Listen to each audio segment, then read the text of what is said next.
Сәлеметсіздер ме, құрметті оқушылар? Бүгін біздер осы видеода 5-ші сынып оқушыларына алтын саққа олимпиадасының аудандық кезеңіне келген есептерді талдайтын боламыз. Алдымен өзімнің каналым туралы біраз айтып кетейін.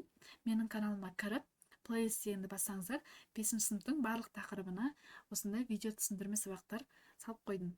Егер де сіздер сабақтан қалған болсаңдар немесе түсінбей қалсаңдар, менің каналымнан көрсеңіздер болады. Олай болса, бірінші есептен бастайық. Ұзындығы 10 см, ені 2 см болатын тіктұртпыш картон қағаздан қабырғасының ұзындығы 10-нан 9 см болатын квадрат қиып алсақ, ең көп болғанда қанша квадрат қиып алуға болады? Яғни 10-нан 9 см квадрат қию керек. 10-нан 9 деген сол бізде бірден аз. Яғни 1 см-ді 10 бөлікке бөліп 9-ын аламыз деген сөз. Егер де біздер 1 см-ді 10 бөлікке бөлсек, онда әр бөлігіміз 1 мм болады.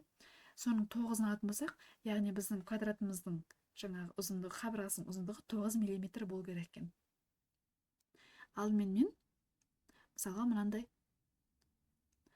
ұзындығы 10-ға тең, ені 2-ге тең сантиметр бұл жерде. Жаңа картон қағазды салдым. Енді қараңдар, әр қабырғасының ұзындығы жаңағы квадратының қабырғасының ұзындығы 9 мм болу керек қой. Бізде мына жерде 10 см. Біз бұны миллиметрге бөлу үшін, яғни әр сантиметрді 10-ға бөлсек, бізде ұзындығында 100 мм болады екен. Ал енінде осындай әр сантиметрдің 10-ға бөлетін болсақ, яғни ені бізде 20 мм болады екен. Енді қараңдар, мынаны біздер былайына 2-ге бөлейік, немесе былай істейікші. 100 мм-ден былайына қойып қойған кезде қанша тал шаршы қоюға болады, немесе қиып алуға болады? Бізде жаңа шаршының қабырғасы 9 мм болу керек қой. Яғни мына жерден 9-дан қаншалық сыяды? 100-ді 9-ға бөлсек, бізде 11 шығады, 99 болады, және 1 мм қалып қояды.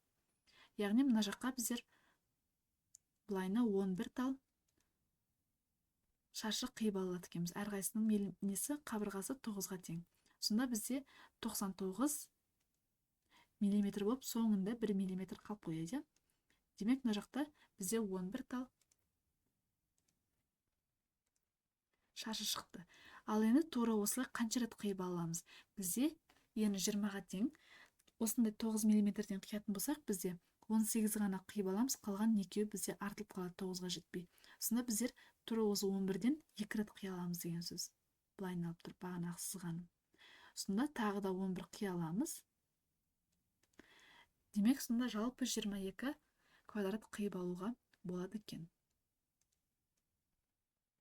Екінші есепте 1, 2-ден 1, 3-ден 1, осылай 100-ден 1-ге дейін сандардан бірнеше сан таңдап қосқанда деп тұр. 2,5 санынан артық болу үшін ең аз дегенде қанша сан таңдау керек? Яғни,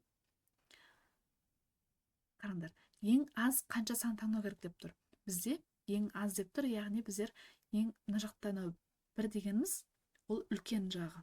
Мына 100-ден 1 ол кіші жағы, яғни 1 үлкен, 100-ден 1-ден, демек бұл кем ретімен тұр. Бізде ең аз сандарды қосу үшін біз басынан бастаймыз. Егер соңынан бастасақ, біздер көбірек сан қосуымыз керек болады.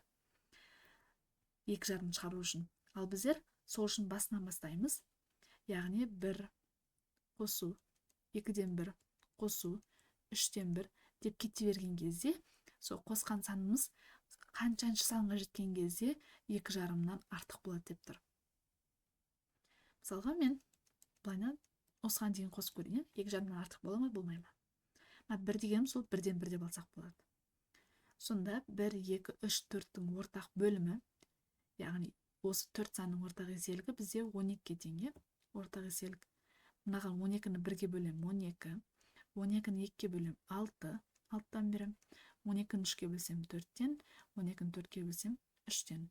12 қосылған 6, қосылған 4, қосылған 3, 6-ға 4 қоссам 10 ғой. 22, номен 25 болады. Мен мына 2,5-ны мен былай жазып алайын. 2,5 дегеніміз 2,5 дегеніміз 2,5 қой негізі былайына. Ол тең болады 2,2-ден 1-ге. Немесе 2-ден 2 4, алымен 5 болады. Осында бізде бөлшектен көп сан шығу керек. Ал енді қарайық. Немесе былай істесек болады. Осы санның біреумен салыстырамыз. 25-тен 12 ғой. Сонымен аралассаң айналдырайын. 25-тің ішінде 12 бізде 2 рет бар, иә? 12-ні 2-ге бөлсем 24, бір қалды. Енді салыстырайық. Мысалы, 2 бүтін 2-ден 1 көп пе, әлде 2 бүтін, мысалы, 12-ден 1 көп пе? 2-ні алмаған күннің өзінде 2-ден 1 көп пе, әлде 12-ден 1 көп пе деген сөз ғой. Мына жарты. Пиццаның жартысы сияқты. Ал 12-ден 1 дегеніміз пиццаны 12 бөлікке бөліп тұр, соның 1 бөлігі деген сөз. Яғни мынау үлкен болып тұр. Бізге қазірше 2,5-дан кіші болып тұр.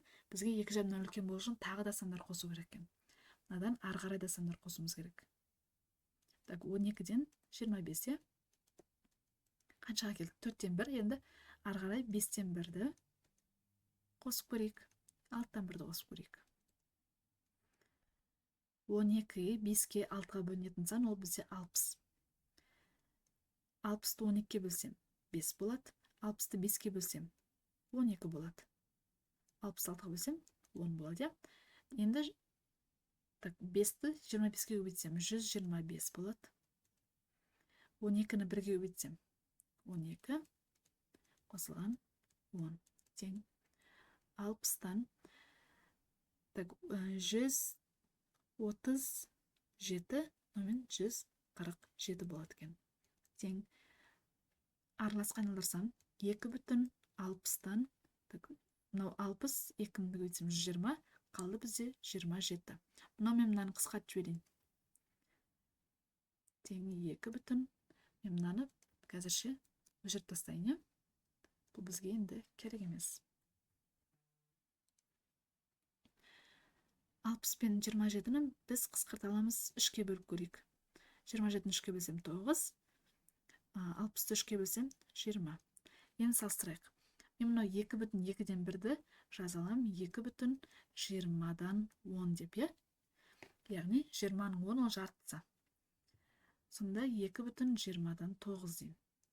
Қарақ, 2 бүтін 20-дан 10 үлкен бе, әлде 2 бүтін 20-дан 9 үлкен бе?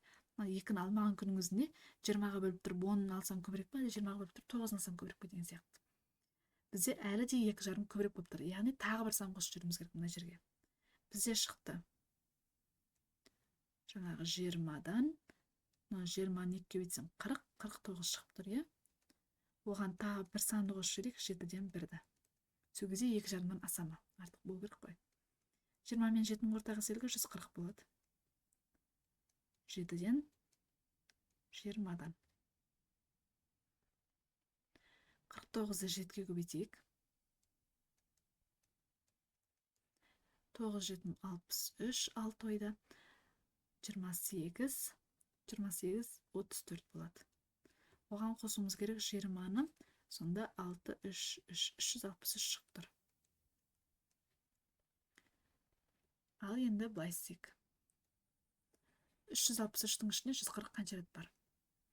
2 рет шығу керек, шамамен 280 болады ғой. Жаңағы 363-тен 280-ді азайтсам, 3, 36-тан 28 айтсам, бағанағы 8, 83. Сонда бізде 2 бүтін 140-тан 83 шығып тұр. Енді тағы да салыстырайын.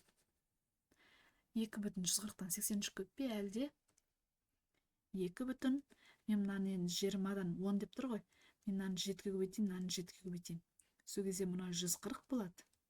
Мынаны 7-ге көбейтсем 70 болады. Көрдіңіздер ме? Енді 2,5-нан уже көбейді. 140-тан 83 көп қой, 140-тан 70-ге қарағанда. Демек, уже көбейді. Сонда біздер мынаған дейін алады екенбіз. 7-тен 1-ді қосқан кезде уже артылды. Артық болды. Сонда 1, 2, 3, 4, 5, 6, 7. 7 санды алу керек. Ең аз дегенде.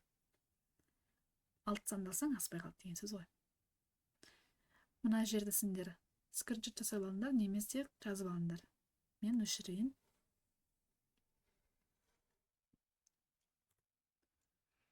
Келесі. Ұзындығы 2016 метр болатын жолдың екі жағына ағаш шекті. 2016 метр. Егер екі ағаштың аралығы 8 метрден болса, онда барлығы қанша ағаш егілді? Былайна, былайна, былай. Бүйтіп кете береді де, соңғы жағында былайы. Әрқайсының арасы 8 метр болады екен. Енді қараңдар, 2016-ны бірінші 8-ге бөліп көрейін, қанша сияды екен? 2016-ны бөлсек 8-ге 2-ден бар. 16, 4 қалады, 1, 5-тен, 5-8-ін 40, 1, 6, ішінде 2 рет бар. 252 рет бар. Бірақ қараңдар, мысалға мен бірінші шағын мысал келтірейін. Мысалы 10 метр болсын, әрқайсының арасы 5 метр болсын, қанша ағаш еге аламын? Мен мысалы бағана 10-ды 5-ке бөлсем, 2 шықты ғой. Бірақ мен 2 ағаш екпен, мына жаққа 3 ағаш еге аламын. Себебі мынаның екі жағында да бар. Мен жай ғана 2-ке бөліп, мысалы 5-ке бөлгенім жеткіліксіз. Соңына тағы бір ағашты қосып жіберуім керек. Тура сол сияқты мынаның да соңына тағы бір ағашты қосып жіберуім керек. Екі жағын санаған кезде, сонда мынау 252 емес, 253 ағаш сияды екен. Бірақ бұл жолдың бір жағына. Әлі тура осы екі жағына отырғызуымыз керек. Сонда 253-ті 2-ке бөлетін көбейтетін болсам, 253 дей салайын да, 6, 10, бір ойда 4, 5. 506 ағаш отырғызуға болады екен. Қайттан өшіріп тастайын, сендер скриншот етіп алыңдар осылай тұрған кезде. Егер бағана біздер 252-ні бірден 2-ке көбейте салғанда, жаңағыдай бізде 504 шығатын еді. Жауабымыз қате болып қалатын еді. 506 шықты, Бұл өзі арнайы сондай олимпиадалық есеп, шатастыру үшін кейде оқушыларға осылай беріп қояды. Келесі алтын саққа қосындардың ең үлкен мәнін табыңыз. Ең үлкен деп тұр. Осы сөзге мән беруіміз керек. Бірде әріптердің орнына бірде цифр, әртүрлі әріптердің орнына әртүрлі цифрды қою қажет. Былай істейін. Бұл демек 3 таңбалсан, 2 таңбалсан, 2 таңбалсан, 2 таңбалсан, Мен былай істейін.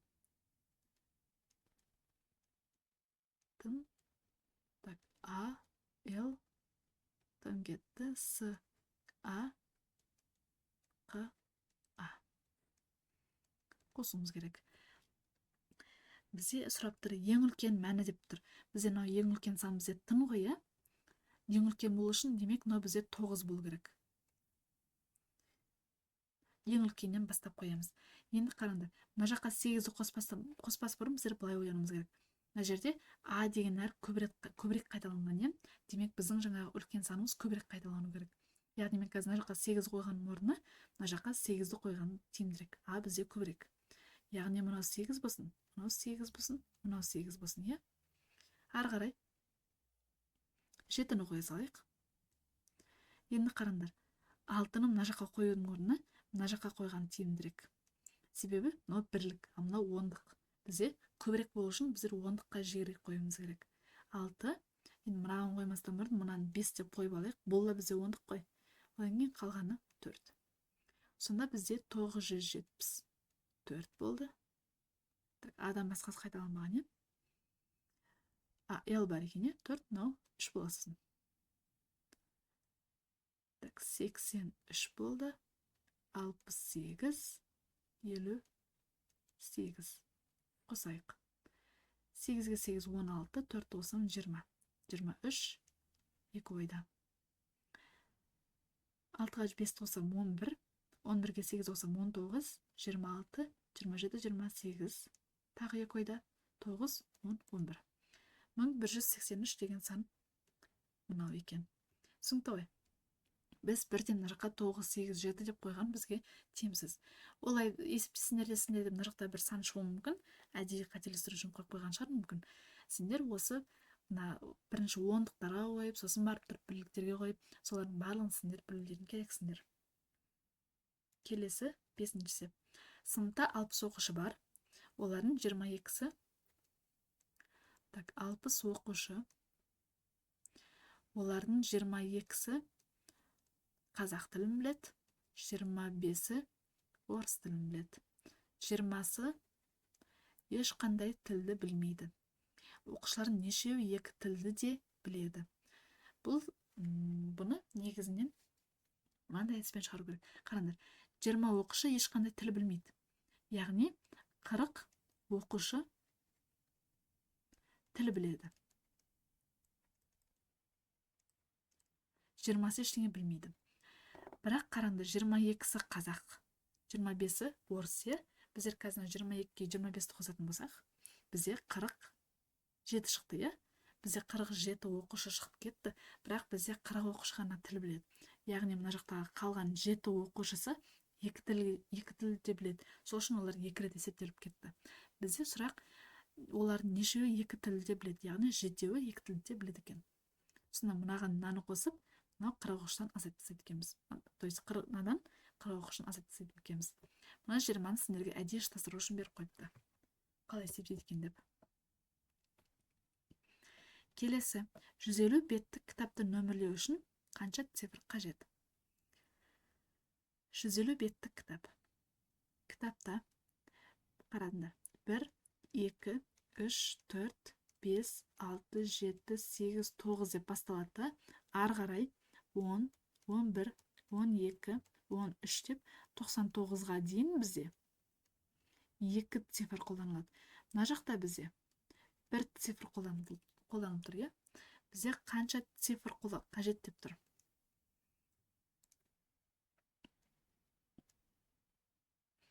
Ары қарай 100 басталады. 100, 101, 102 деп кете береді. 999-ға дейін 3 цифр қолданылады. Енді біздер 999 бетке дейін цифрды алатын болсақ, бізде 150 беттен асып кетеді. Сол үшін қараңдар. 1-ден 9-ға дейін 9 тал цифр бар деп, оны қосып қойық. 10-нан 99-ға дейін қанша тал сан бар? Мынау біздің біріншіміз болсын. Мынау екіншіміз, мынау үшінші бетіміз, 2 цифрдан басталған. Мынау төртінші бетіміз. Қарап тұрсаңдар, мынау 9-ға азайған. 9-ға азайған. 13-тен 9 етсек 4. Яғни мынадан 9 етсем 90 ғой. Яғни 90 тал бет 2 тал цифрмен цифрленген. Сонда мен 90 деп жазбаймын, 90-ды 2-ге өтем. Әрқайсысында 2 цифр болғандықтан 90-ны 2-ге өтем. Сонда бізде 180.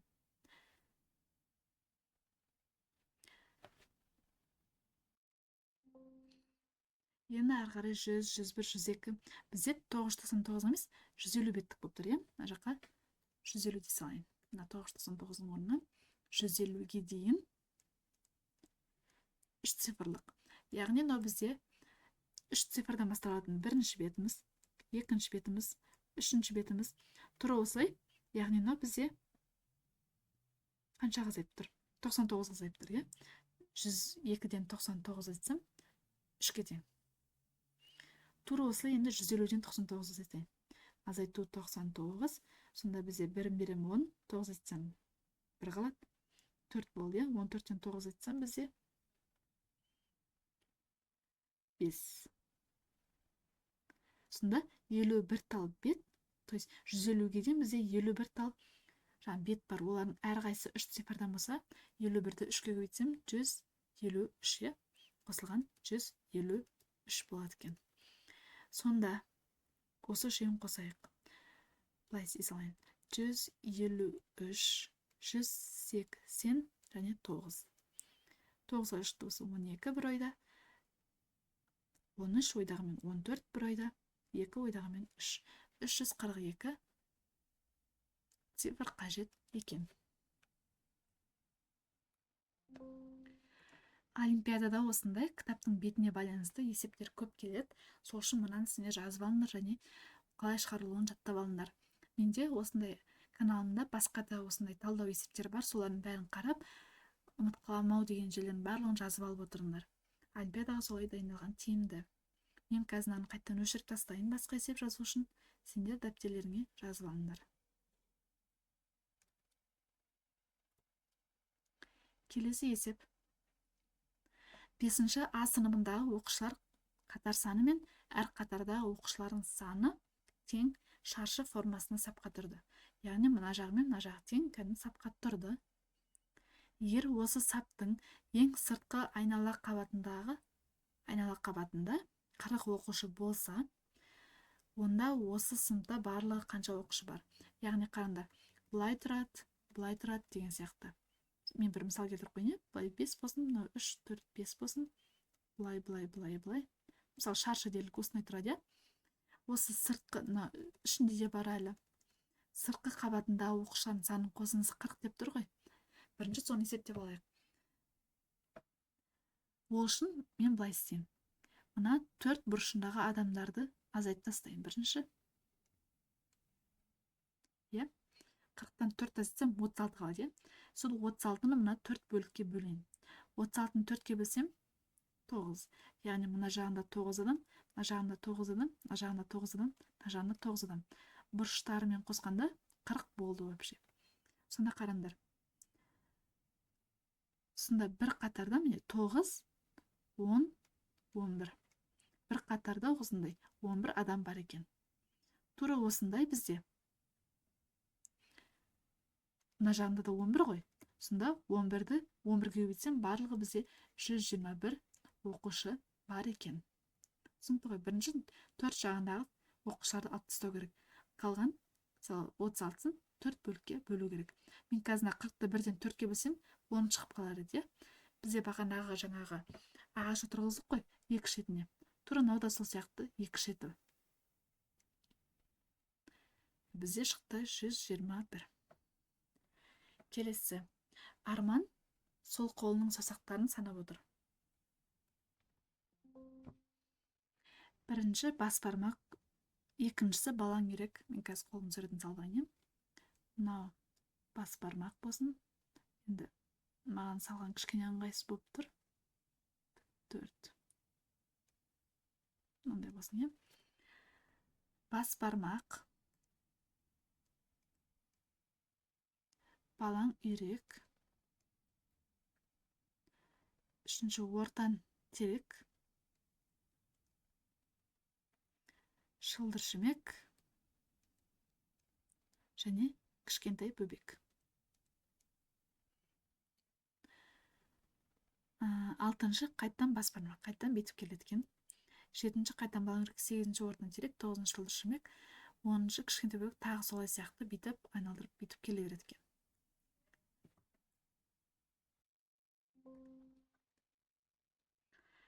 Жалғастыра, осылай қайталанып жалғастыра береді. 2017-ге дейін жалғастырады. Сонда 2017 сан қай саусаққа келіп қалады екен, соны табу керек екен. Енді қарайық. Мына жақта бізде 5 саусақ, мына мысалға 1, 2, 3, 4, 5 болсын. Ары қарай 6, 7, 8, 9, 10 деп тұр, байқап тұрсыңдар. Мысалы 11, 12, 13, 14, 15 болып, әрі мына саусақ 5-дің естелігіне кеп қалады екен. Сонда бізде қазір мына 2017 сан бізде мына жаққа жетпей қалады. Себебі бізде 2017 5-дің естелігі емес. Яғни қараңдар, бізде 5-дің естелігі мына 2017-ге жақын 2015 бар, немесе 2020 бар, Яғни мына жаққа бізде 2015 келіп қалады екенде, қайттан 2016 мына жаққа барады, одан кейін 2017 мына жаққа келеді екен. Яғни балаң үйрекке келеді екен. Бұл болады жауабы. Түсінікті ғой. Кез келген осындай заңдылықты бет жазып көрсеңдер, өздеріңе көздеріңе бірден байқалады. Егер де сендер жай ғана бүйтіп ойланатын болсаңдар, тап болар мүмкін. Мысалы, наугад білесіңдер, дәл түспей қалуы мүмкін. Жазып көріңдер, айтылғанның бәрін сызып көріңдер, сол кезде есепті түсінетін боласыңдар. Бұлай есепті оқыған кезде түсінгенмен, сызып көрген ол басқа нәрсе. Келесі, А пунктінен Б пунктіне дейінгі ара қашықты автомобиль 40 км сағат жылдамдықпен, ал кері қарай 60 км сағат жылдамдықпен жүріп өтті. Мынау А пункті, мынау Б пункті болсын. Бұлай қарай 40, бұлай қарай 60 км. Бұлай қарай 60 км жылдамдықпен жүріп өтті. Автомобильдің орташа жылдамдығын табыңыз деп тұр. Енді бізде негізі математикада орташа жылдамдық табудың 3 формуласы бар. бастауышта енді мысалы 5-ші сыныптар енді екеуін ғана білуі мүмкін. Мен мына жерге жазып өтейін. Бірінші формуласы V1 қосылған V2 бөлінген 2. Екінші формуласы 2. Так, мен былай істеймін. Алымын демек бөлімін демеді.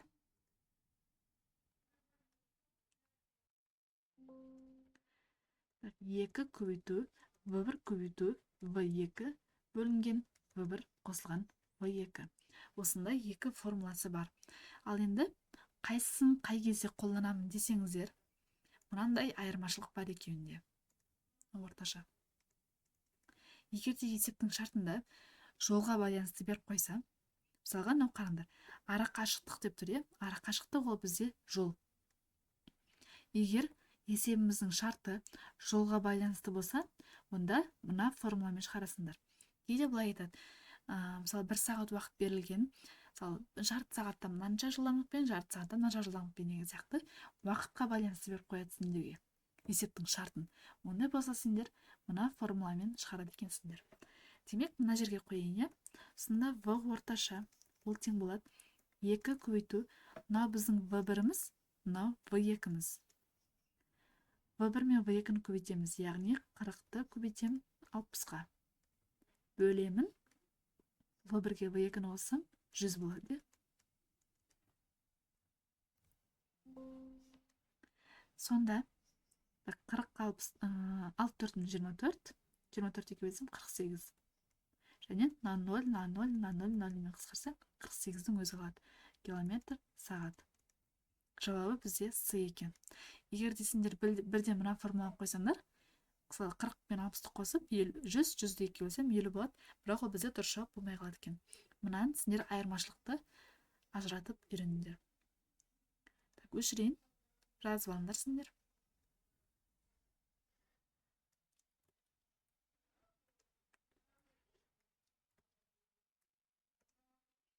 Келесі авысыды 4 адам 60 түп ағаш екті. Аның еккен ағаш саны қалған 3 адамның еккен ағаштарының 2-ден 1-інде. Бұлай істейін. Мұнау мысалы 60 түп ағаш делге мен осылай дөңгелек қыла салайын. 60 ұштық болмен, бүйтіп 60 алды жазып отқанша осылай бүйтіп жаза салайын. Ыңғайлы. Аның еккен ағаш саны қалған 3 адамның А болсын, қалған 3 адам В, С, Д болсын, ағаш санының 2-ден 1-інде деп тұр. Яғни, қараңдар, мынау бізде бұлай істейін, демек мынаның жартысы мынау сияқты екен. То есть мынау мынаның жартысы екен. Енді бізде барлығы қанша? Барлығы бізде 60. Мен мынаны бүйтіп істеп қойын. Сонда мынау үшеуі тең. Мына 60-ты мен 3-ке бөлейін. Сонда 20-дан болады. Мынау қалған ВСД-ның еккен 40. Соның жартысы А 20 шықты. Көрдіңдер ғой? Сонда бізде А-ның еккені 20 екен. Ары қарай есептің шартын оқиын. Б-ның еккен ағаш саны, мен енді мына жаққа Б-ны бөліп жазайын. Қайттан бүйтіп мынаны бөліп тастайын. Ой. Назад. Десем. Мына жерде мен қайттан істеп жүрейінші. Бағаны бізде 48 болды. Біріншісі А тең 40 деп таптық. Енді қараңдар, Б-ның еккен ағаш саны, яғни мен Б-ны бөлек жазам. Жалпы 60. Қалған 3 адамның еккен ағаштарының, қалған бізде А, С, Д. Еккен ағаштардың 3-тен 1-інде деп тұр. Яғни мен мынаны былай істеймін. Яғни мен мынаны былай 3-ке бөлсем, онда мына Б-нікімен тең болады екен әрқайсысы. Мен былай істеймін, мынаны бүйтіп 3-ке бөлейін. Сонда 3-тен 1-інде екен, мынаның 3-тен 1-і мынаған тең. Сонда бізде жалпы 4 бөлік. Енді 60-ты 4-ке бөліп шығайын. 60-ты 4-ке бөлсем 15, 15, 15, 15. Сонда жалпы бізде 45 болды. Сонда 45-тің 3-тен 1-і, Б-нікі 3-тен 1-і шығып тұр. Көріне қойсы. Мына жақта мен бағаны былай істек болады. 2 мен 1-ді қоссам 3-ке бөле салам. 60-ты 3-ке бөліне. 3 пен 1-ді қоссам 4, 64-ке бөле салам деген сияқты. Демек, бізде b-мыз 15 ағаш екен. Ары қарай абайлап өшірейін. Бағанағыдай шыққанбасын.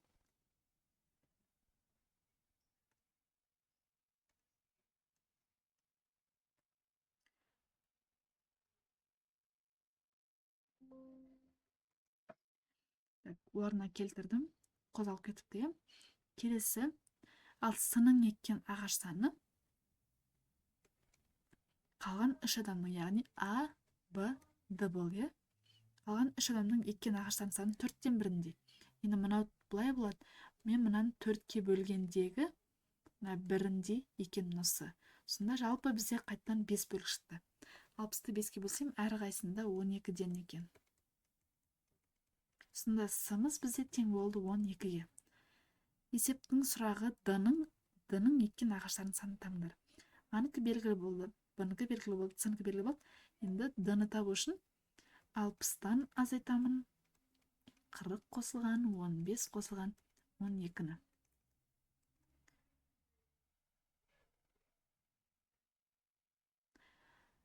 Так, бізде 40 емес, 20 еді ғой басында, е?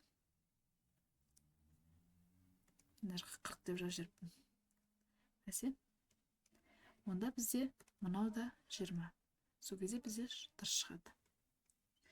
Так, 35, так, 47 болып тұр. Сонда 60-тан азайтамыз 47-ні 13-ке тең болады екен. Сонда D-мыз бізде 13-ке тең екен. Келесі, мынаны қайтадан өшіріп қойын. Тағы да айтам, кез келген есептің сызбасын сызамыз.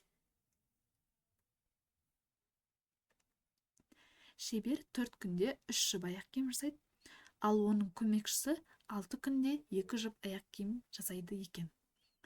Егер екеуі бірігіп 65 жұп аяқ киім жасауды тігуді жоспарласа, олар оны қанша күнде жасайды? 4 күнде, мынау 4, так, мен былай істеймін. Шебер 4 күнде 3 жұп аяқ киім жасайды. Оның көмекшісі 6 күнде 2 жұп аяқ киім жасайды. Енді былай істейік, қараңдар. Екеуінің бірінші 6 мен 4-тің ортақ еселігін тапсақ, 12 ғой, е? Сол 12 күн өтті делік. Шебер мен көмекшісі қосылып 12 күн өткен кезде, мынау 3 жұп аяқ киіммен 3 рет жасап үлгерді. 12-ні 4-ке бөлсек 3 қой. Яғни 9 жұп аяқ киім жасайды. Ал мынау 2 жұпты 2-ге өтеміз, себебі 6 күнде 2 жасайды, демек 12 күнде 4 жасайды. Сонда екеуі қосылып 12 күнде 13 аяқ киім жасайды екен. Енді бізде 65 жұп аяқ киім керек. Бір 12 күн өтті, 13 жасады. Тағы да 12 күн өтеді, тағы да 13 жасайды. Тағы да 12 күн өтеді, тағы да 13 жасайды. Қарында 65-ті 13-ке бөлсем 5. Яғни 5 рет осындай 12-ні көбейтеткенбіз. Сонда 12-ні 5-ке көбейтсем 60 қой. Демек 60 күн өткен кезде 65 жұп аяқ киім жасайды екен. 60 күн бізде С болады жауабы. Так, скриншот етіп алыңдар сендер. Артқа қайтып. Келесі септе Экспо 2017 көрмесіне билет 21-31 маусым аралығында алсаңыз, 30% жеңілдікпен жасалады. Егер асан 5 билетті жеңілдікпен 28 мың теңгеге алса, онда бастапқы билеттің бағасы қанша еді?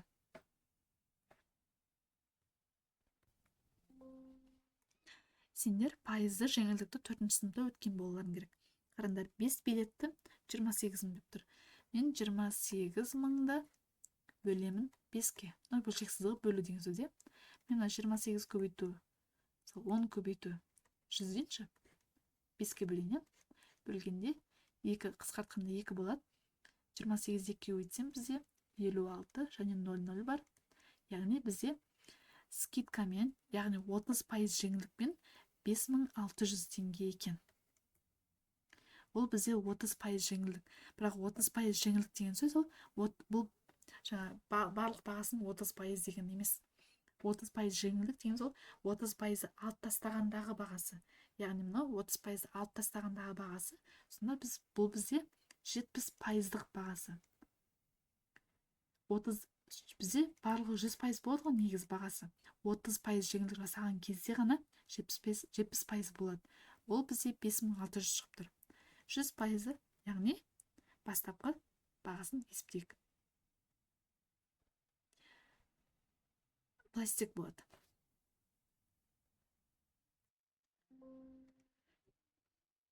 Мынау x болсын, е? Біз білмейміз x-ті. 100 бен 5600-ді көбейтеміз. Оны бөлеміз 70-ке. 0-лерін қысқартып тастауды білетін шығарсыңдар, де? 56-ны 7-ге бөлетін болсақ, 8 болады. 8 0 0 0, яғни 8000 теңге екен. Келесі есепте. Біздің мынау тестіміз аяқталды. Енді бос орындарды толтыру сұраулары дейді. Яғни есептің жауабын жазамыз. Мыналардың мәнін есептеу керек дейді. Бұл негізі 5-ші сынып үшін өте күрделі есеп, бірақ бұл 5-ші сыныптың есебі. Енді бұны кейбір 5-ші сынып оқушылар шығара алуы мүмкін, кейбірлер шығара алмауы мүмкін. Бұл жаңағы қатты ойлауды, логиканы қажет етеді. Бұл есеп былай шығарады. Мысалға 6, 12, 20. Мен мына 6-ны бүйтіп жазсам болады.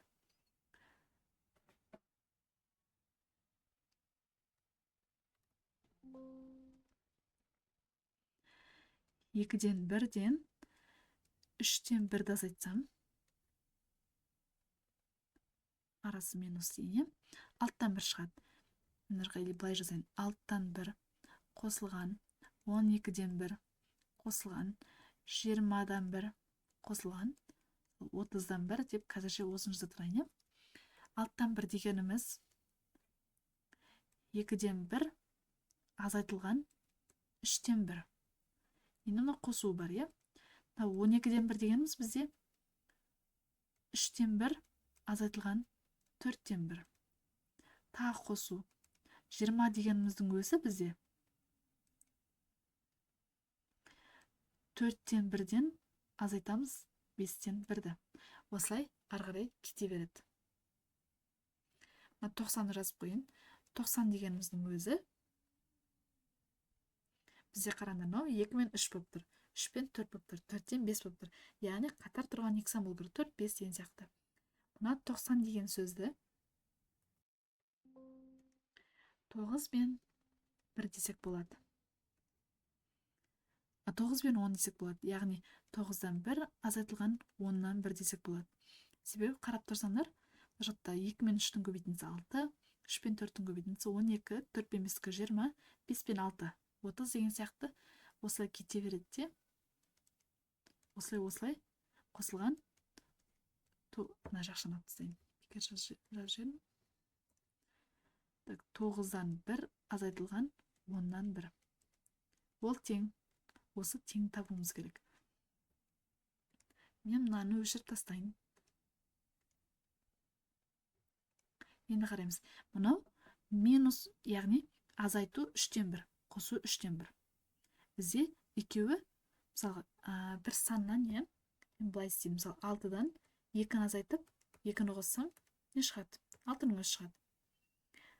Немесе былай алып тастасам болады деген сөз ғой, ол демек.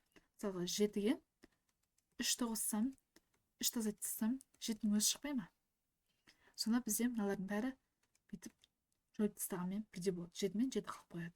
Тура сол сияқты мына жерде де минус 3-тен 1 мен плюс 3-тен 1 азайтсам, минус 4-тен 1 плюс 4-тен 1, минус 5-тен 1, осылай кете береді де, соңына қап, мына 10-нан 1-дің өзі қалып қояды. Плюс 10-нан 1 жоқ, осы жерде тоқтап қалды.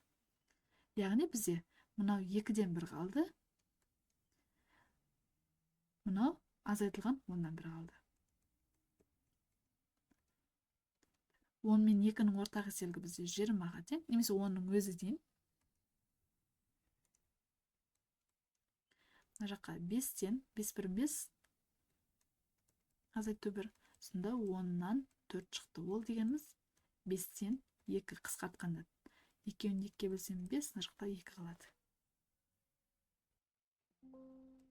Түсінікті ғой, кез келген. Бұл жақта енді логиканы өте қатты қажет етеді. Кейбір оқушылар шығара алмауы мүмкін, кейбірлері мүмкін шығаруы мүмкін. Жақсы, келесі көтейік. Мынаны да сіздер жазып алыңдар. Мына жақта біздер главный заңдылықты іздеуіміз керек. Қандай заңдылықпен келе жатыр деген сияқты. Және мына нәрсені де білуіміз керек. Мынаны өшіріп тастайын. Сендер жазып алыңдар.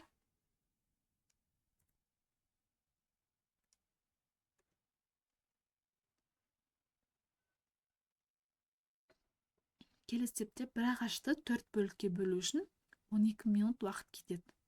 Онда осы ағашты 8 бөлікке бөлу үшін қанша минут уақыт кетеді? Бір ағаш делік. Соны 4 бөлікке бөлу керек. Яғни бұлай, бұлай, бұлай. 4 бөлікке бөлу керек.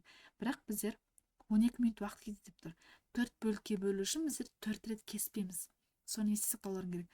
Біздер 1 рет кессек, 2 рет кессек, 3 рет кессек, бізде 4 бөлік шықты, Яғни 4 бөлікке бөлу үшін 3 рет кесуіміз керек.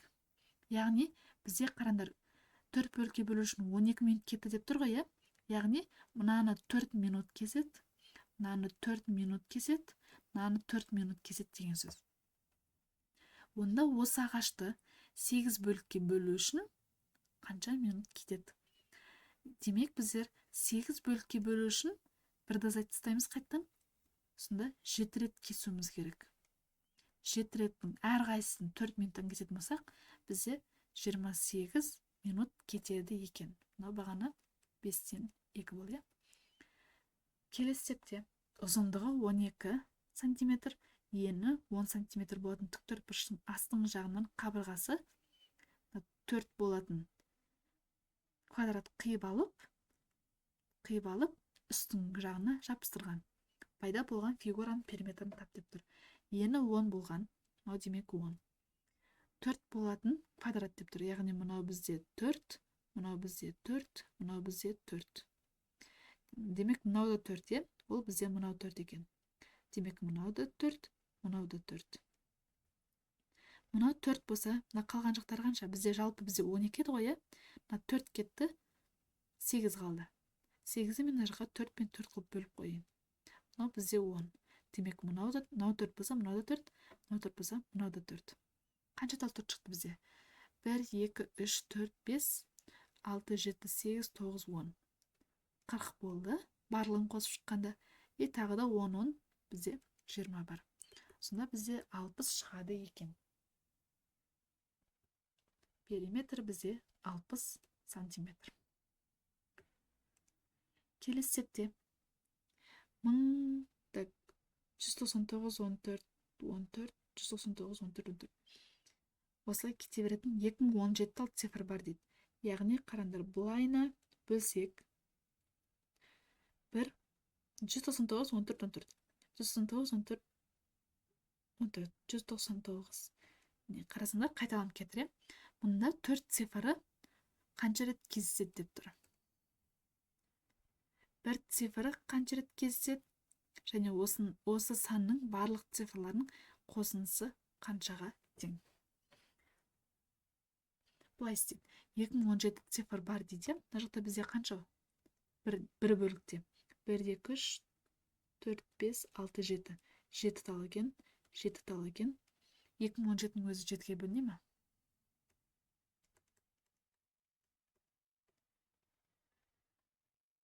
Екіден 14. 6, 1 түсет, 61-ның ішінде 7, 8 рет бар. 8, 7, 56. 5 қалады, 7. Бөлінбейді екен, Қалдығымыз бізде 8-ден берсек 56, 1 қалды қалады. Яғни, осылай келетте, мен бұлай істеймін.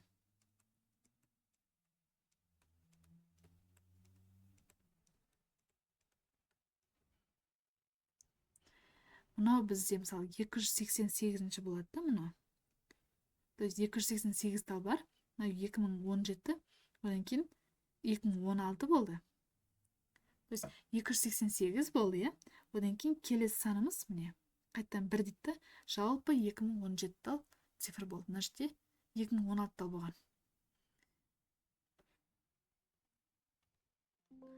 Түсіндіңдер ме, түсінбей қалдыңдар ма? Бізде мынандай бөлік, мынау біріншісі, мынау екіншісі, осылай кетеді, 288 тал осындай бар. Одан кейін сол шыққаннан кейін 2016 тал болды, 2017 болу үшін қайттан бір басталды, бірақ аяқталмай қалды. Түсінікті ғой. Енді мұнда 4 цифр қанша рет кездесті дейді. Яғни 280. Бір талда бізде 2 тал 4 бар, е? 288 талда осында 288 тал бар ғой. Әрқайсында 2 тал 4 болса, қаншадан болады сонда? Қанша тал 4 болады? 2-ге көбейтсем 16 бір ойда, 16 ойдағымен 17 бір ойда, 4 ойдағымен 5. Яғни 576 тал 4 бар екен.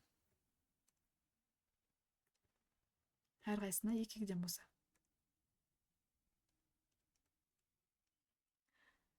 Бір цифр қанша рет келеді дейді. Бір цифр, так, 1 тал, 2 тал, 3 тал, е? 288-дің әрқайсында 3 тал болса, тағы да 288 қосып қойын.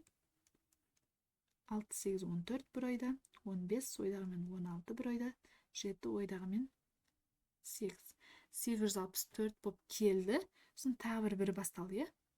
Бір басталып, аяқталмай қалды ғой. Сонда 865 тал. Мына жаққа бүйтіп жазайын.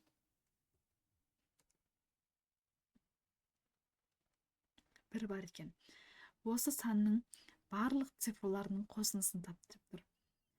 Бір тал бізде 199, 14, 14. Цифрларын қосып аяқты. Осындай бізде 288 тал бар ғой. Сонда 5, 5, 10, 10, 10, 29 тал. 29 болды біреуінің қосындысы. Осын енді 288-ді көбейтемін 29-ға. 9, 8, 72, 7 ойда. 9, 8 қайттан 72, 79 болады, қайттан 7 ойда. 18, 9, 2, 18-ге 7-ні қоссам 25. 8, 2, 16, бір ойда. 8, 2, 16, ойдағымен 17, бір ойда. 2, 2, 4, ойдағымен 5. 2, 15 бір ойда. 12 ойдағымен 13, бір ойда. 7 ойдағымен 8-де. Бірақ бізде мынау осылай бітті. Тағы бір тал бар ғой. Соны қоссам 83, 53, яғни 8353 цифрлардың қосындысы 8353 екен. Бұл да өте күрделі есепке жатады. Сендер бұл жақта заңдылықты біліп алсаңдар болды. Келесі есепте А, Б, С 3 адамның жастарының қосындысы 30. В-ның жасы А мен С-ның жастарының қосындысының жартысына тең. Тура бағанағыдай есеп. В-ның жасы қаншаға тең? Яғни мынау үшеуінің жастарының қосындысы болсын. Мынау В-ның жасы дейді. А мен С-ның қосындысының жастарының қосындысының жартысына тең деп тұр. Сонда мен былай істеймін. Былай істеп тұрып, мысалы А мен С болсын, е? Былай бір көрейінші. Жалпы бізде 30 болған.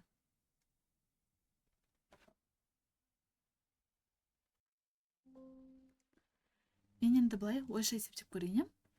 Мысалға, бұның жасы мысалға 10-да болсын делік, е? 10-да болса, енді бұл бізде А мен С-ның жастарының қосындысының жартысы болып тұр. Мынау жартысы болып тұр, демек мынау бізде 20. Қосқанда 30 шығып кетті, бірден шығып кетті жарайды.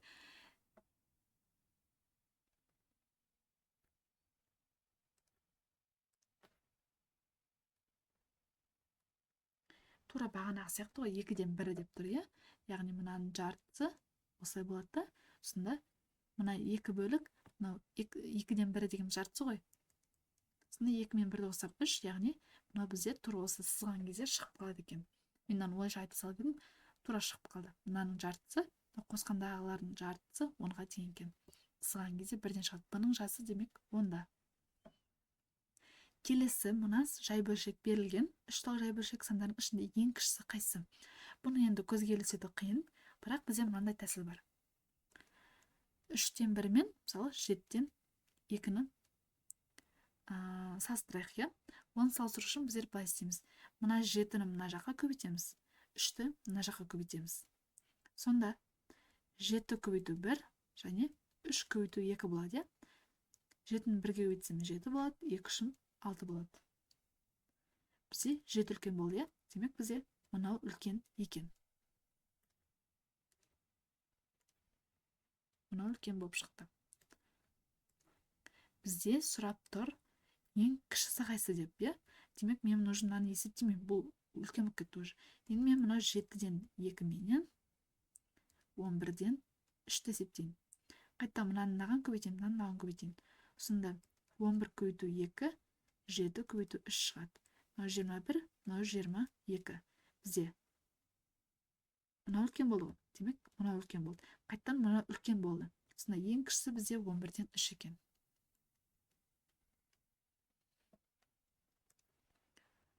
Қайттан мына әдісті жазып алыңдар. Өшірейін қайттан. Келесі 10 теңгелік, 20 теңгелік және 50 теңгелік монеталардан 100 теңгелік ақшаны ұстаудың неше түрлі әдісі бар? Так, 10 теңгелік болсын, 20 теңгелік болсын, 50 теңгелік болсын. Бірінші, 50 теңгелік пен 50 теңгелік алайық. 100 теңге болды. 50 теңгеліктен біреуін алайын, қалған 20 мен 20-ны алайын, сосын 10-ды алайын. Тағы бір әдіс болды. Тағы бір 50 теңгені алайын, 20-дан біреу ғана алайын да, қалған 10-нан 3 алайын. Тағы бір әдіс болды. 50-ден алайын, 20-дан алмай қойайын да, 10-нан 5 алайын.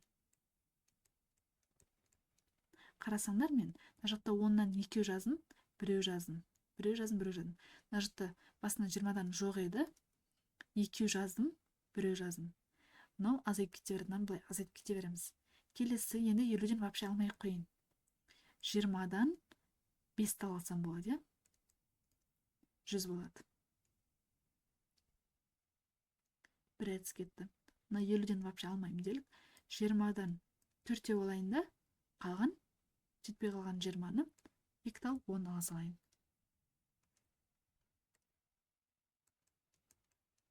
Тағы 100 теңге болды. Алмаймын делік. 20-дан 3 алайын да, қалған 10-дарымен толықтырайын. Осылай 20-дан 2 алайын, қалған 10-мен толықтырам. 20-дан 1 алайын да, қалған 10-мен толықтырам. Сосын 20-дан вообще алмай қояйын, тек қана 10-дықтар алайын. 10-та. Ал бізде қанша әдіс болды? 1 тал, 2, 3, 4, 5, 6, 7, 8, 9, 10 тал әдіс бар екен. 10 түрлі жолмен алады екенбіз. Түсінікті ғой?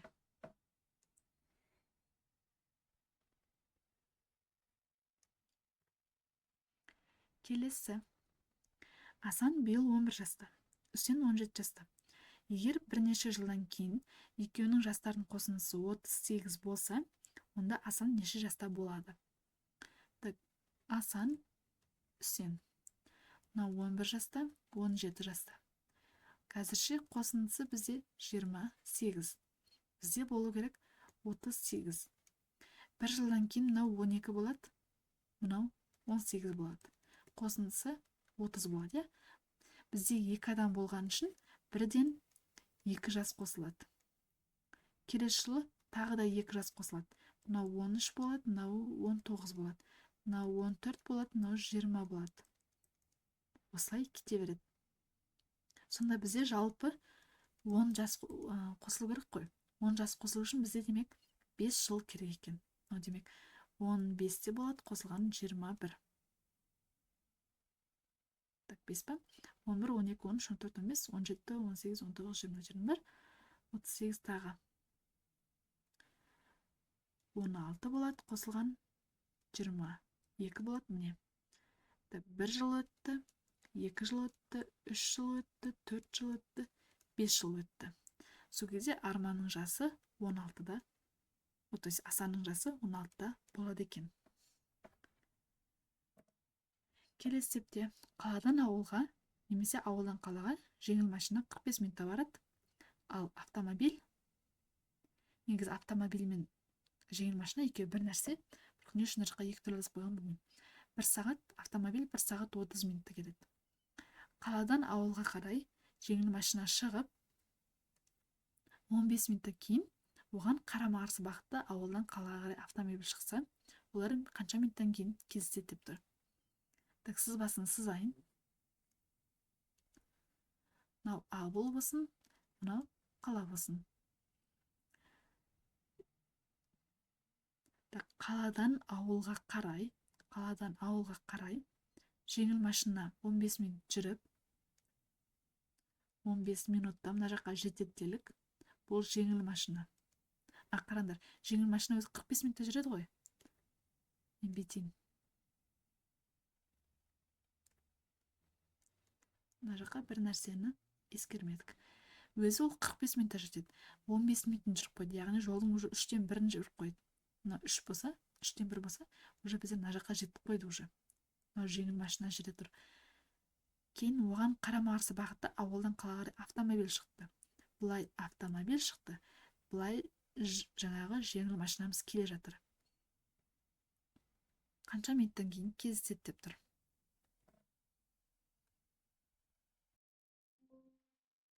Мына жақта сендер бірнеше формуланы естеріңе түсірулерің керек. Уақытты табу үшін біздер жолды бөлеміз жылдамдыққа. Енді қараңдар.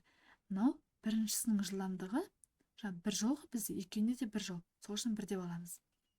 Бір жолды 45 минутқа бөлгенге тең.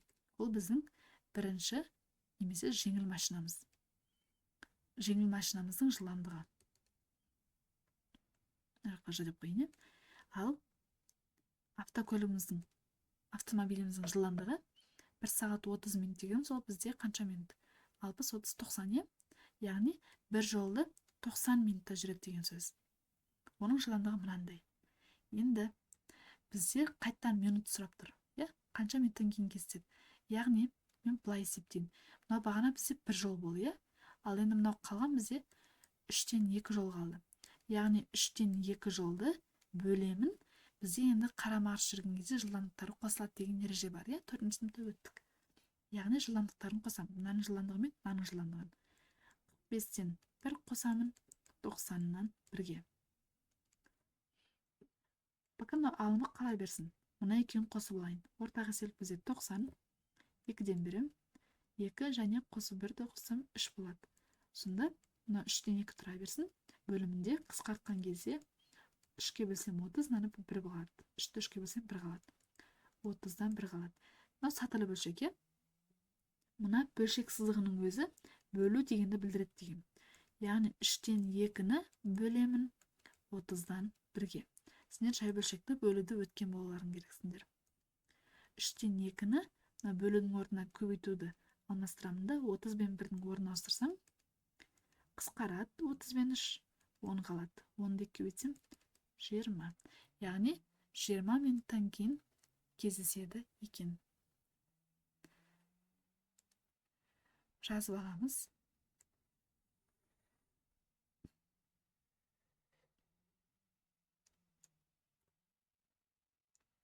Келесі, егер А, 1А, 2А барлығы жай сандар болса, онда Аның мәнін табуымыз керек. 1А деген сол 10-дық орны 1, яғни 2-дің балсан. 11, 12 деген сияқты. 21 22 деген сияқты аның орнында сан тұру керек. Жай сан дегеніміз өзіне және бірге ғана бөлінетін сандар.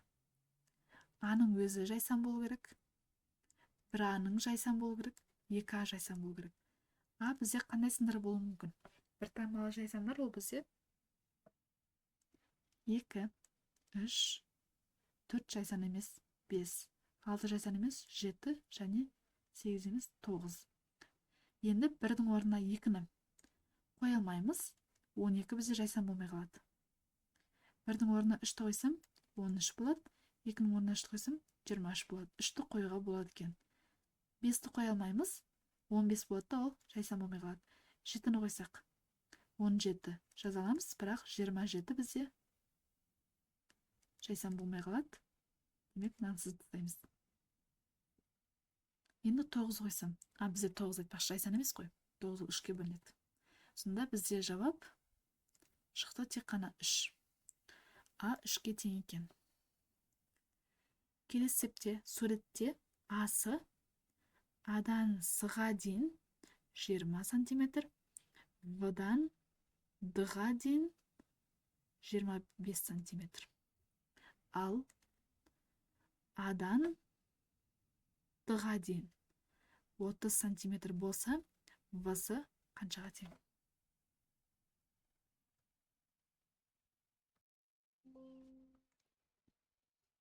Қараңдар. Бізде мынау адымыз 30, мынауымыз 20. Қалғаны бізде демек 10, я? Енді мынау бізде жалпы 25 болса, мынау 15, мынау қалғаны демек 15 екен.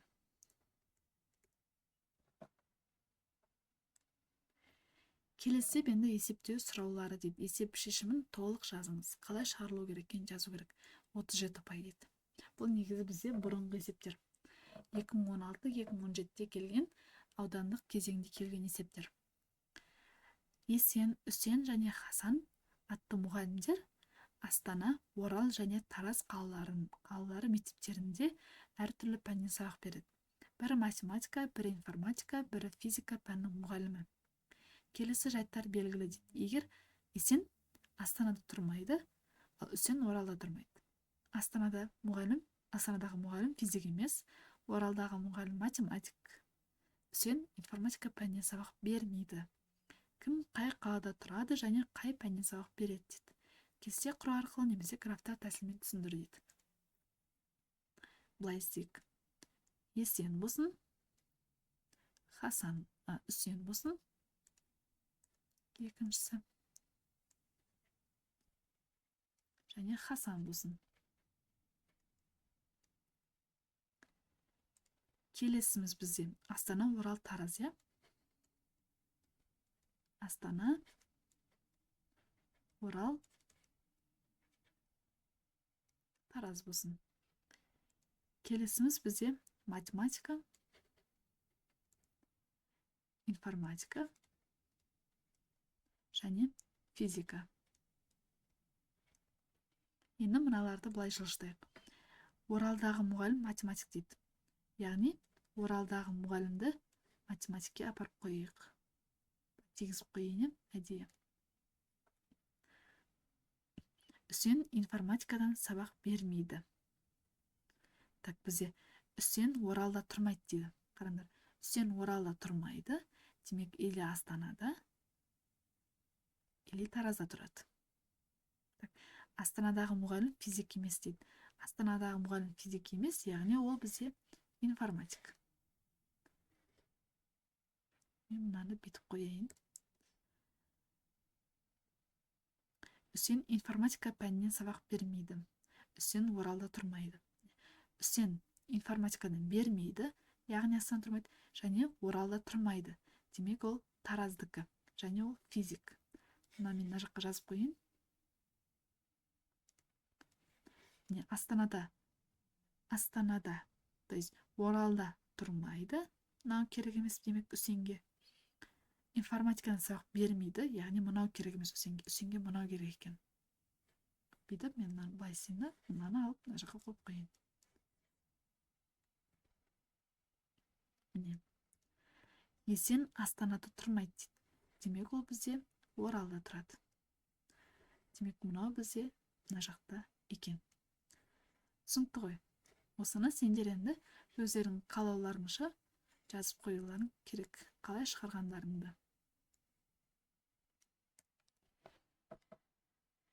Келесі, егер мынаны бүйтейін. Мынаның астына қойып қояйын. Егер бірнеше санның көбейтіндісі осындай 2016 болса, қосындысы қаншаға тең? Мұндағы бірде әріптің орнына бірде цифрлар, әртүрлі әріптің орнына әртүрлі цифрды қою қажет. Барлық мүмкін мәндерді табыңыз деп тұр. Бірінші бүйтейік. 16-ның мынандай көбейткіштерге жүктеуіміз керек. Мен бірінші 2016-ны жай көбейткіштерге жүктейін. Сендер бұны өттіңдер, иә? 2 бөлім 1008. Тағы 2 бөлім 504. Тағы 2 бөлім 120. 2 бөлсем 250. 250 болған 252 болады, иә? Ол тағы 2 бөлінсе 125, 126 болады. Тағы 2 бөлінсе 63 болады. Енді ол 2 бөлінбейді, 3-ке бөлінеді. 21. 3-ке бөлсем 7, 7-ге бөлем 1. Міне. Енді мыналармен топтастырып, мынандай жасауым керек. Зерделі деп тұр, иә? Мен былай істеймін. З, Е, Р, Д, Е, Л және И. Зерделі. Бұлайына мен апарып қойын. Мысалға, мынау 7 болсын делік. Бірінші вариантте. Мынау 3 болмайды. 3 болса да болады. Егер мен 3 қылатын болсам, онда мына келесін 3 қыла алмаймын. Себебі бір сан бізде екеуі екі түрлі, демек екі түрлі цифр болу керек. Мен демек мына келесін 6 қылайын. 2 3 6 ғой. Енді мына жаққа 6 болса, мынау да демек 6. Енді мына жақта 3 тал сан тұр, мына жақта 4 тал 2 тұр, иә? Мен 2 4 2 десем. Келе ме екен? 2 десем, мынаны 4 десем, мынау қайттан 2 қалып қояды. Бұл 4 пен 4 істей алмайым. 2 мен 8 істей алмайым. Демек, мына жақта мен бірдеңе мына жақта орналастырғаным дұрыс емес болды. Мына жаққа мен 3-те емес, 9 алып көрейін мысалға.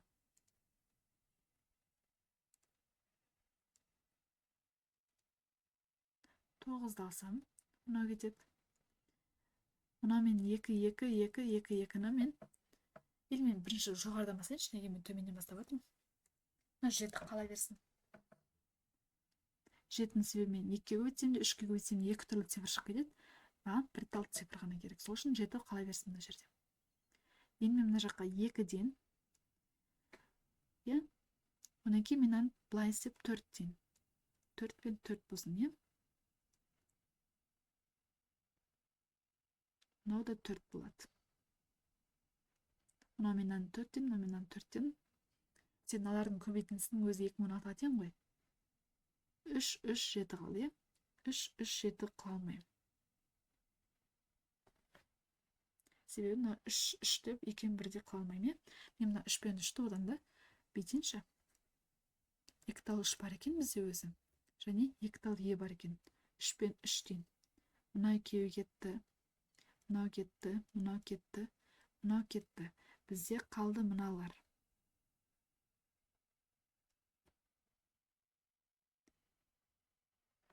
Так, бұлай да болмайтын сияқты. 3 тал сан қалды. 2 2 2 2. Мына жаққа мен бөліп қоя алмаймын. Бізде 1 деген цифр алсақ та болады ғой. 1 1 деп, иә? Оны менен 1 дейін да, мынаны мен 2 мен 8 дейін, 4-ті алмайым, себебі мына жақта 1 2 қалып қояды. 2 мен 8 десем болады. Бізде бір вариант кетті. Бағана мен 1-ді ойламаппын. Кешірім сұраймын.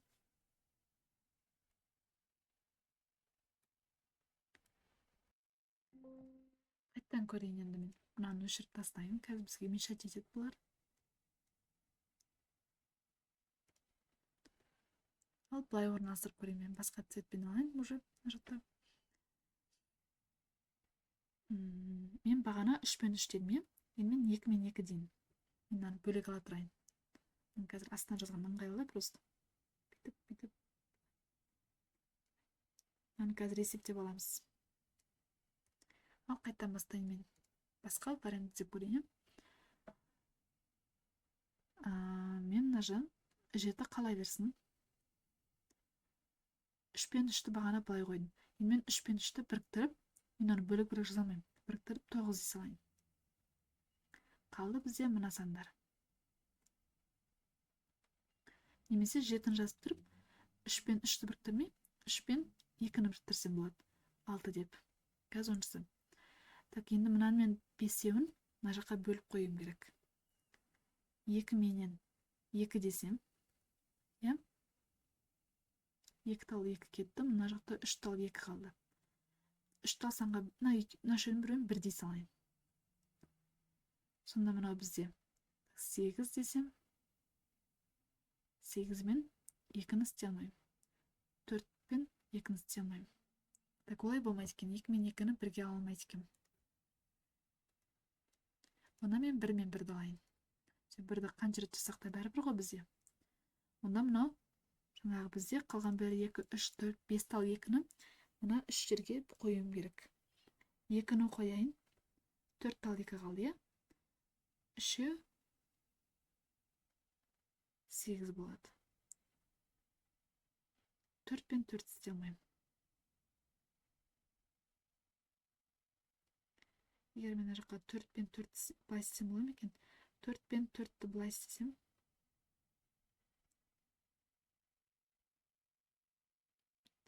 2 бір кеме қалады.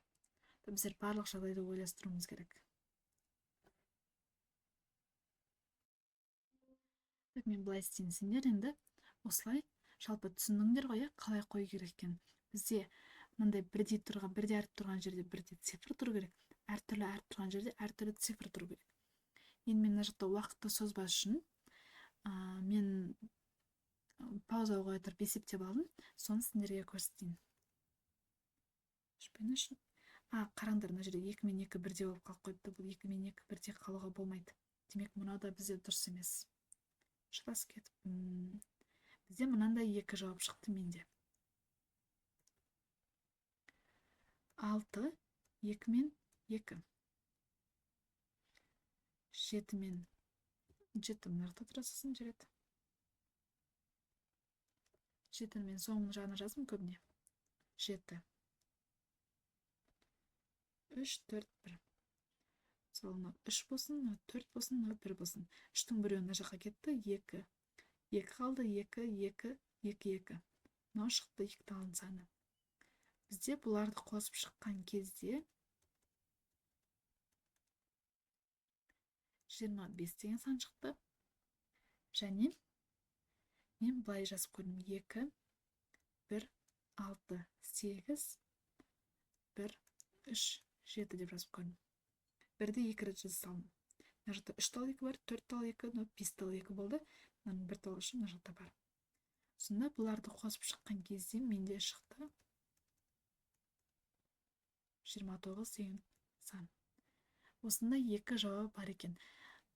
Тағы да қарастырып ойластырып көрсеңдер болады. Мүмкін мен әлі таппаған шығармын. Бұл енді кішкене ұзақ уақыт алады. Келесі.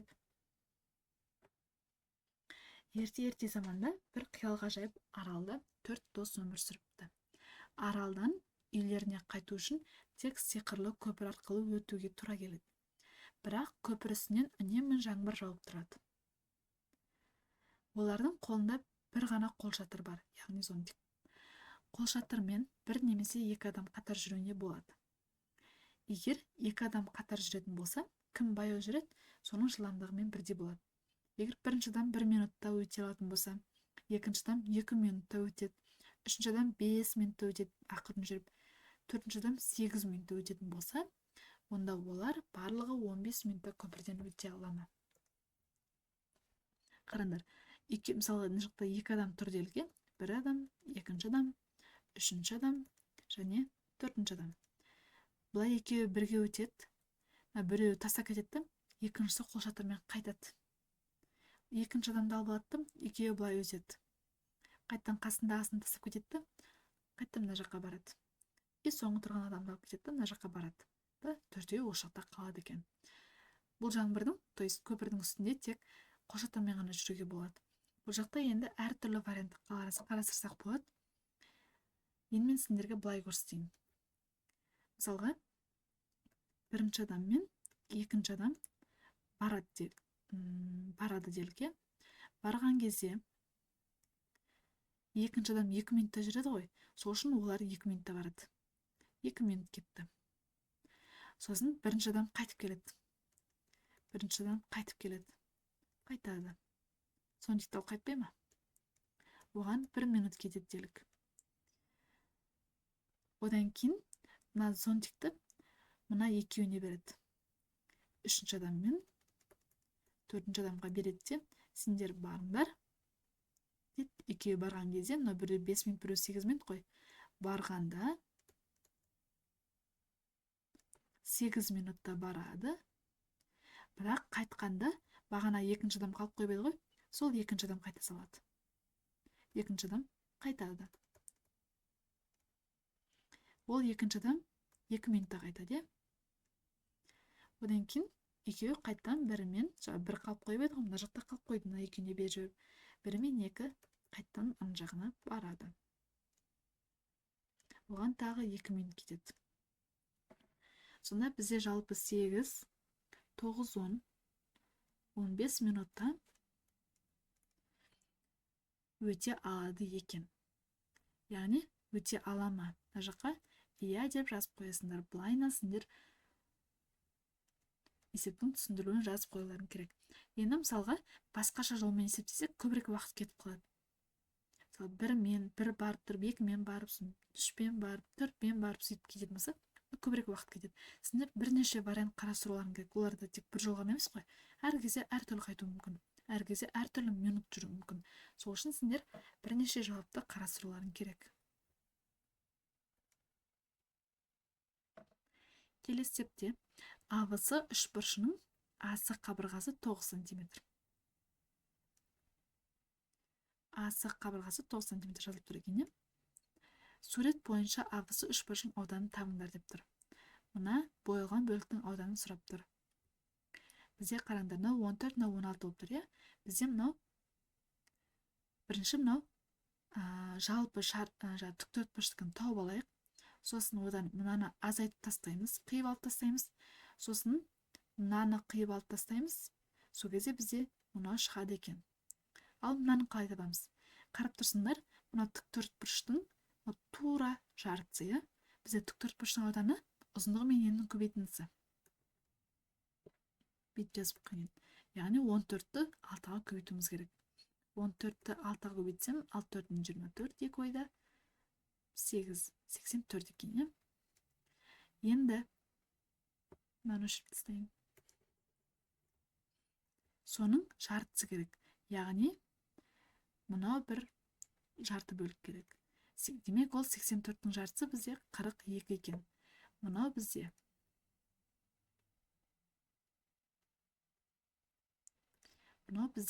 42 екен. Ал енді мынаны табайық. Ол бізде, егерде мынау бізде 6 болса, демек мынау да 6. Мынау бізде жалпы 14 еді.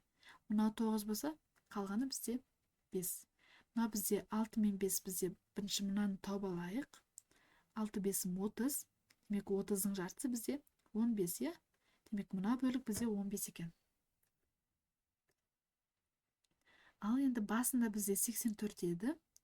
Одан 42 мен 15 азайтып тастасаң, мынау бізде қалады. Сонда бізде мынау азайтып тастағанда 42 қалды. 42-ден 15 азайтсам бізде 1 бересің 12, 12-ден 5 азайтсам 7 қалады. 3, 3-тен 1 азайтсам 2 қалады. 27. Демек 27 екен мына үшбұрыштың ауданы. Түсінікті ғой? Бұл жақта мына төртбұрыштың жартысы үшбұрыш екенін білуің керек. Сол кезде есеп шығады. сендер егер мына бөлік болмаса, сендер оны бағанағы мен көрсеткендей бүйтіп көзге елестетіп сызбасаңдар болады. Осымен біздің есептеріміз аяқталды. Бұл бізде 2016-2017 жылда 5 сыныптың жаңағы аудандық кезеңіне келген есептер. Егер видеоны ұнаса лайк басып, каналға тіркеліп кетейік. Менің каналымда тағы да осындай басқа жылдары келген алтын сақаның есептерінің талдаулары бар. Соларды көрсеңдер болады. Егер сен алтын сақада аудандық кезеңге өткен болсаң, саған сәттілік тілеймін.